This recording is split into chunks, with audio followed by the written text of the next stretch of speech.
بسم اللہ الرحمن الرحیم۔ سورج کی سنہری کرنیں چاروں سو پھیلیں تو لوگوں نے دیکھا کہ گاؤں کے شمار میں ندی کے کنارے راتوں رات کسی نے گھاس کی جھونپڑی بنا دی ہے۔ پہلے تو لوگ گھبرائے کہ رات بھر میں یہ کیسے ہو گیا۔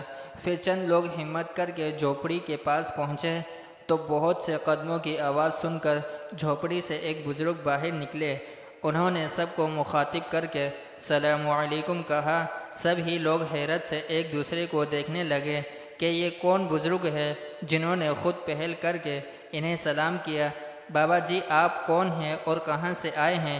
ایک آدمی نے ہمت کر کے پوچھ ہی لیا، بیٹا اللہ کی زمین بڑی وسیع ہے، بیوی اور نہ بچے، اس لیے نہ جانے چل پھر کر زندگی گزار رہا ہوں، کبھی اس شہر کبھی اس نگر۔ اللہ کے بندوں تک اللہ کا پیغام پہنچانے کی تڑپ ہے جو کسی لمحے مجھے چین نہیں لینے دیتی۔ بابا جی آپ نے خواہ مخواہ جھونپڑی بنانے کی تکلیف کی ہے، ہم آپ کے لیے گاؤں میں رہائش اور کھانے پینے کا انتظام کر دیتے ہیں، اور پھر آپ اپنے طور پر کھانے پینے کا کیسے بندوبست کریں گے؟ گاؤں کے نمبردار نے پوچھا۔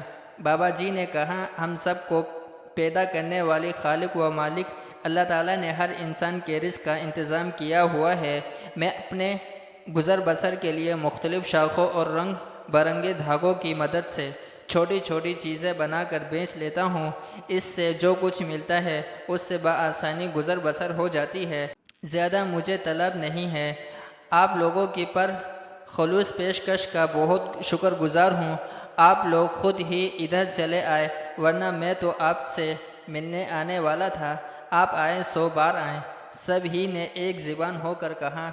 اگلے روز بابا جی نے کندھے پر سفید رومال ڈالا اور گاؤں کی طرف چل دیے۔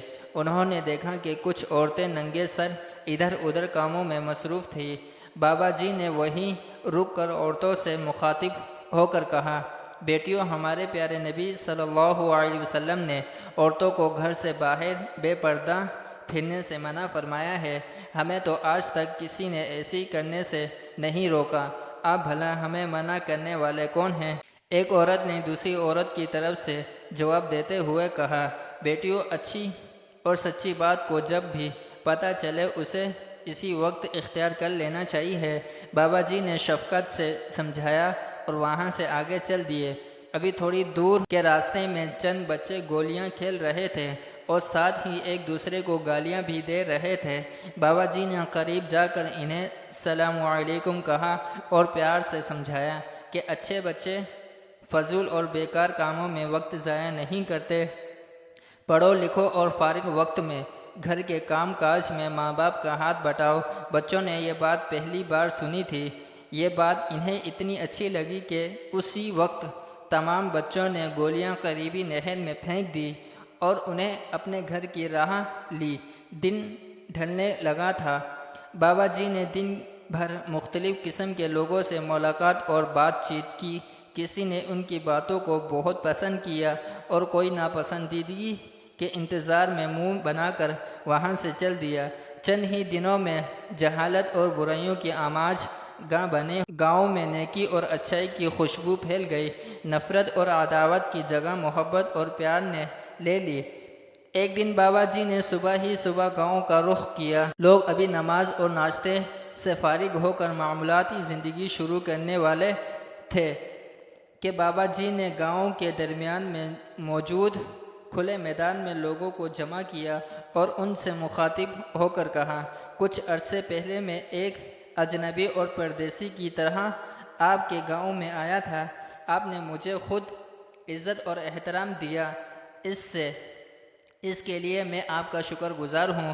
میں تو مسافر ہوں، آج آپ سے جدا ہو کر کسی اور گاؤں کا رخ کروں گا۔ مجھے امید ہے کہ نیکی کی جو شمع یہاں روشن کر کے جا رہا ہوں، آپ اسے کبھی بجھنے نہ دیں گے۔ جب تک آپ کے ہاں نیکی چلن عام رہے گا، اس وقت تک سارا گاؤں محبت اور بھائی چار کی روشنی سے جگمگاتا رہے گا۔ بابا جی نے یہ کہا اور اپنے سامان کی مختصر سی پوتلی کندھے پر رکھی اور لوگ کے اصرار کے باوجود اللہ حافظ کہہ کر چل دیے۔ بابا جی کی جدائی پر گاؤں کے سب ہی لوگوں کی آنکھوں میں آنسو کے موتی جھلملانے لگے۔